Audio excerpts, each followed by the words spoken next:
আসসালামু আলাইকুম বন্ধুরা, সবাই কেমন আছে? যে আমি আজকে দুধের পিঠা বানাবো, তোমাকে দুধের পিঠা বানায় দেখাই। এই দেখো চালের গুঁড়ো কুটে নিয়ে আইছি।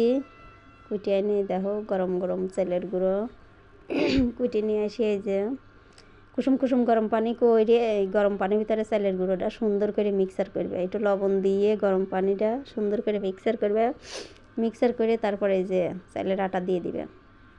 চালের আটা দিয়ে আধা ঘন্টা ভিজায় রাখবে। দেহ পিঠে কাক কয় বানাই না, কিচ্ছু দেওয়া লাগবে না। আর সেই সুন্দর পিঠা হয়। এই যে দেখেন আমি মাটির চুলায় পিঠা বানাচ্ছি। এই যে দেখেন আমার পিঠাটা আমি প্রথম খোলা পিঠা দিচ্ছি। আপনারা দেখেন সবাই কেমন হয়। অনেক সুন্দর হয়েছে পিঠাটা, সেই সুন্দর হয়েছে। এই যে দেখেন পিঠে একতরে উঠোই আর একতরে মানুষজন এসে সব খাওয়া দেয়। এত মেহমান হয়, যেদিন আমি একটা জিনিস তৈরি করে বসি সেদিন অনেক মেহমান হয়, অনেক। লাস্টে নিজেরই পাওয়া যায় না। এই যে আমি রড জাল দিয়ে রাখছি, এটা গরম মশলা তেজপাতা দারচিনি দিয়ে জাল দিছি। এই যে দুধ জাল দিয়ে রাখছি। এই দেখেন মিক্সার করে এই যে দেখেন আমি পিঠা ভিজায় দিছি।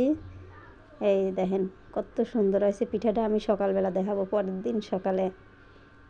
এই দেখেন আমি সকালবেলা চলে আইছি, সবার জন্য পিঠা দিচ্ছি। দেখেন কত সুন্দর পিঠাটা ভিজিছে, সেই সুন্দর। আমি তুলবিটা পারতেছি না, আস্তে আস্তে উঠাইতেছি যাতে পিঠাটা ভাঙি না যায়। আপনি করে দেখাতে যাতে সুবিধা হয়, সেই জন্য আমি পিঠাটা আস্তে আস্তে উঠাইতেছি।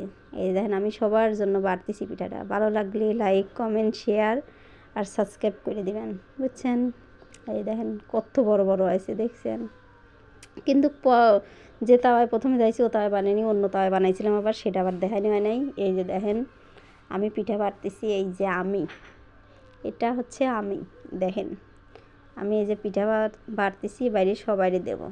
এই যে আমি খাইয়ে বইছি, আমি আর আপনার ভাইয়া খাতে শেয়ার করছি। দেখো তো সেই স্বাদ হয়েছে। এত স্বাদ কে পিঠা এত স্বাদ হয়? এত স্বাদ হলে কি থাহে? তাই দেখেন কত সুন্দর নরম তুলতুলো হয়েছে, সেই স্বাদ। আপনারা এইভাবে একদিন বানায় খায় দেখেন কত স্বাদ লাগে। আবারও করছি, ভালো লাগলে লাইক কমেন্ট শেয়ার আর সাবস্ক্রাইব করে দিবেন। দেখছেন কত সুন্দর হয়েছে পিঠাটা, সেই সুন্দর হয়েছে। আল্লাহ হাফেজ।